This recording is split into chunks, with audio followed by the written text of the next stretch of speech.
Halo semua, saya Leila Mona Ganim mendapat kesempatan untuk membahas tentang mata kuliah Perspektif Ilmu Komunikasi. Nah, ini adalah bahasan pertama.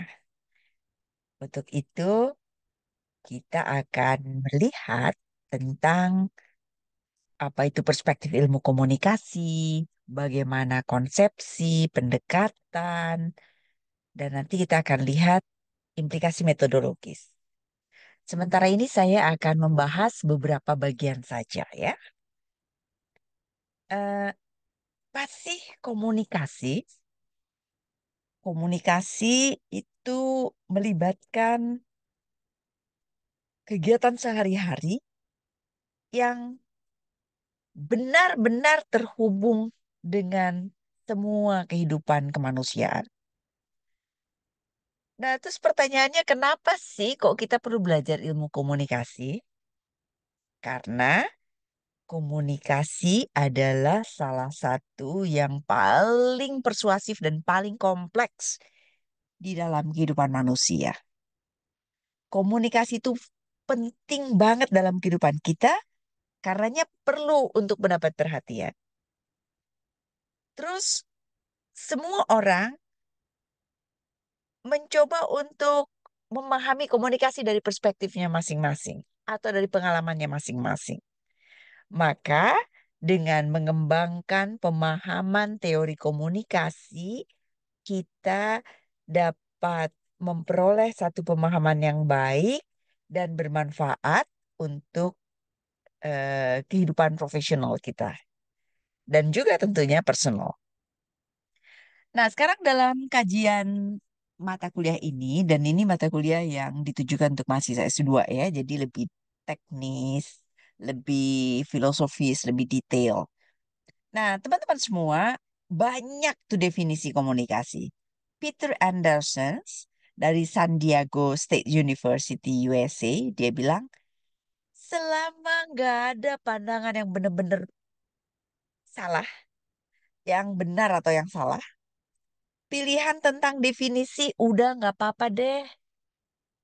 Pandangan ini mendorong para akademisi untuk masuk ke lintasan teoritikal yang berbeda. Karena ilmu sosial itu pasti banyak yang ngelihat dari sudut pandang masing-masing. Nah, dengan pandangan-pandangan ini membuat kita masuk kepada lintasan teoritikal yang kita yakini atau yang bisa jadi berbeda dengan yang lain, ini akan memengaruhi kita untuk memberikan pertanyaan-pertanyaan yang berbeda, mendorong untuk melakukan berbagai macam penelitian komunikasi yang juga berbeda-beda gitu. Jadi, dan ini akan berefleksi pada implikasi metodologis juga. Nah, coba kita lihat ya teman-teman semua ya. Definisi komunikasi menurut Sanan dan Weaver. Komunikasi itu merupakan satu bentuk interaksi manusia yang saling memengaruhi satu sama lain, sengaja atau tidak sengaja, ataupun tidak terbatas. Kemudian Carl Hovland, dia bilang komunikasi adalah proses yang memungkinkan seseorang komunikator dengan menyampaikan rangsangan untuk mengubah perilaku orang lain. Jadi Carl Hovland lebih melihat bagaimana stimulus untuk mengubah perilaku orang lain. Kalau Shannon dan Vidiver ngelihat bentuk interaksi yang saling memengaruhi. Judy Pearsons dan Paul Emerson bilang komunikasi itu merupakan suatu proses yang memahami dan berbagi makna. Nah, ya, jadi kita saling memahami dan berbagi makna. Jadi ternyata beda-beda tuh yang ngelihat definisi-definisinya.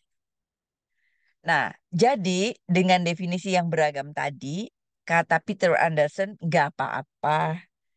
Itu ruang aja untuk kita bisa masuk ke dalam lintasan teori, kemudian membuat kita melanjutkan pada pertanyaan-pertanyaan yang berbeda, metodologisnya juga berbeda. Nah, teman-teman semua,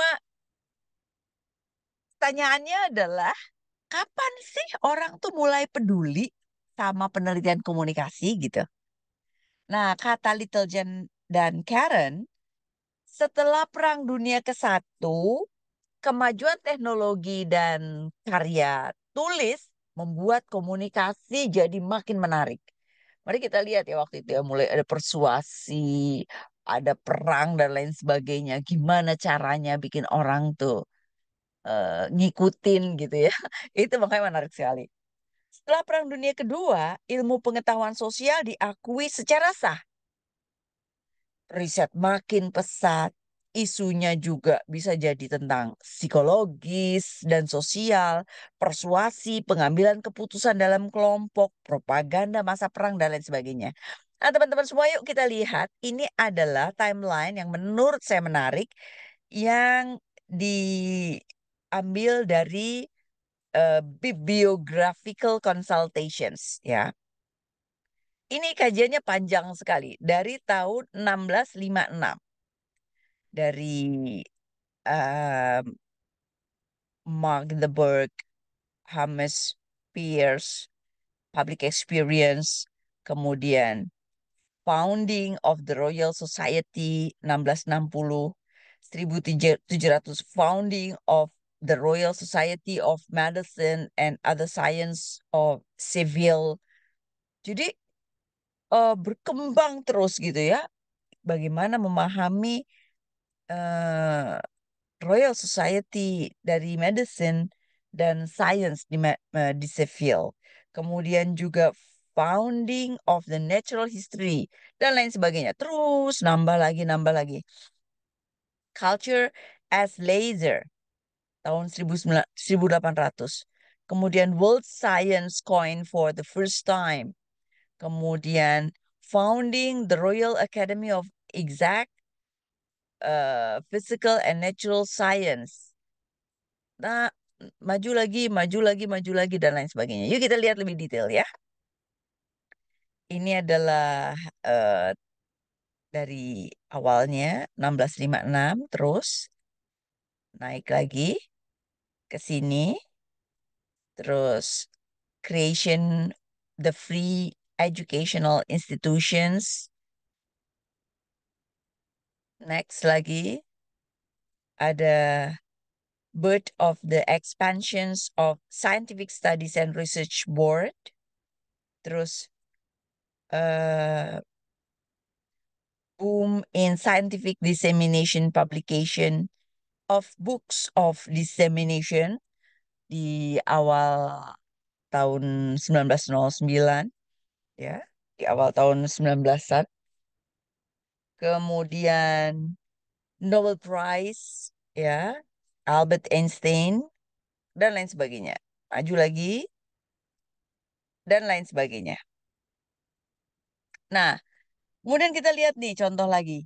Sejarah penelitian efek komunikasi massa. Propaganda media terjadi di berbagai negara, salah satunya Jerman. Ketakutan terhadap propaganda telah mendramatisasi efek media massa, dan Karl Hovland melakukan beberapa penelitian eksperimental tahun 1940. Ini lihat nih, 1940, 1950, ada lagi tentang media massa lagi, 60 tentang faktor-faktor perantara, ya, tidak hanya langsung tapi ada perantaranya.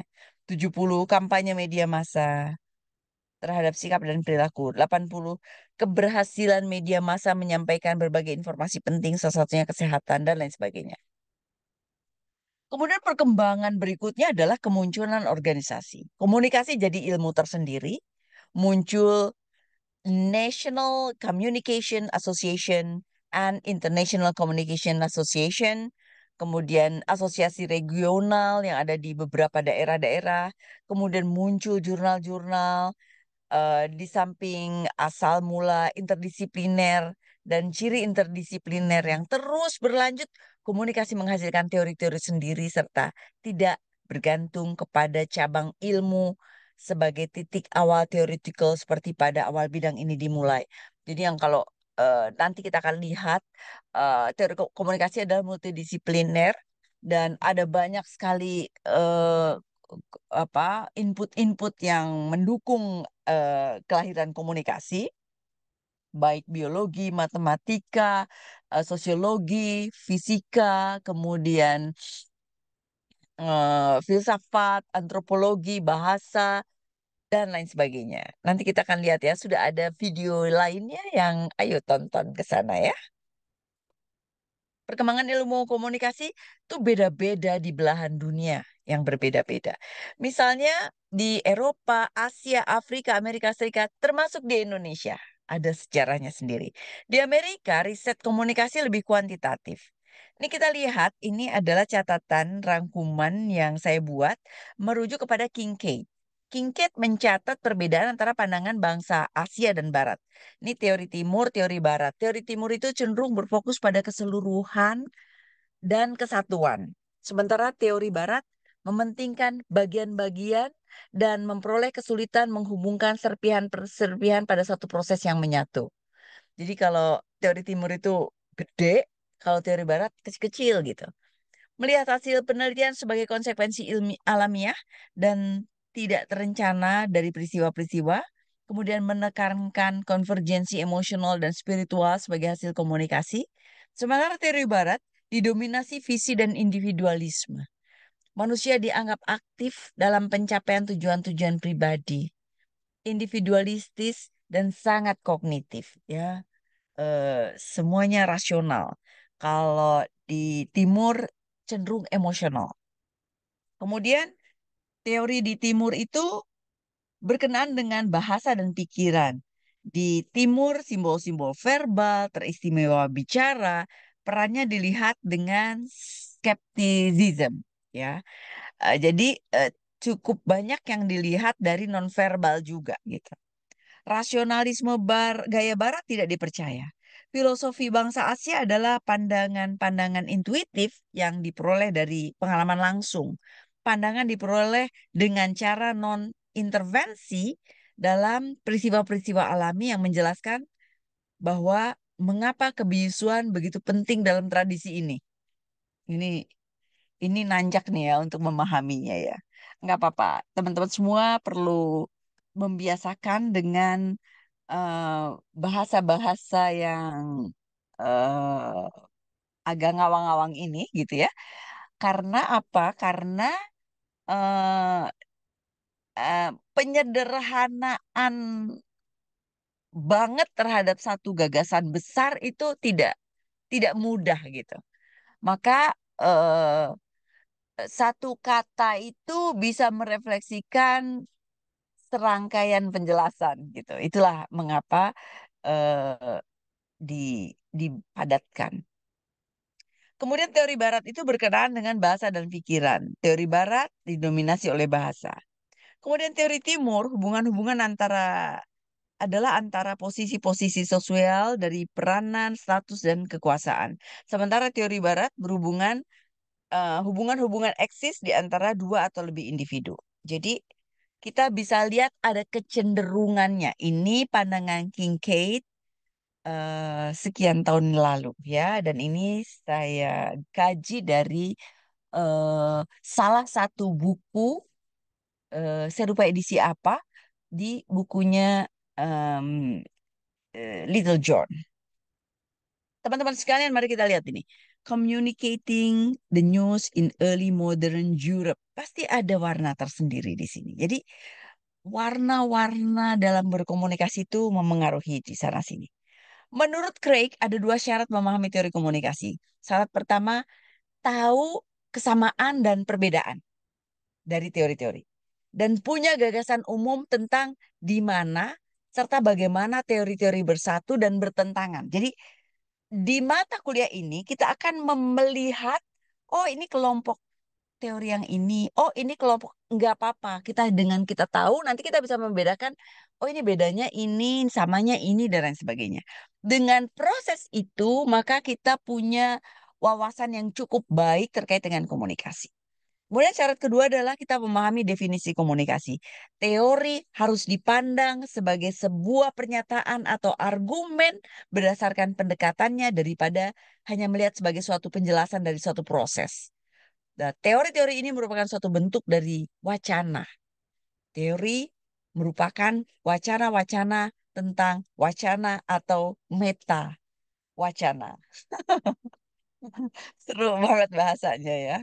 Tenang, nanti dikunyah-kunyah sambil terus dibaca, nanti akan lebih memahaminya ya. Oke, sekian dulu yang saya ingin bahas, teman-teman semua. Kita ketemu lagi di pembahasan berikutnya. Take care. Bye.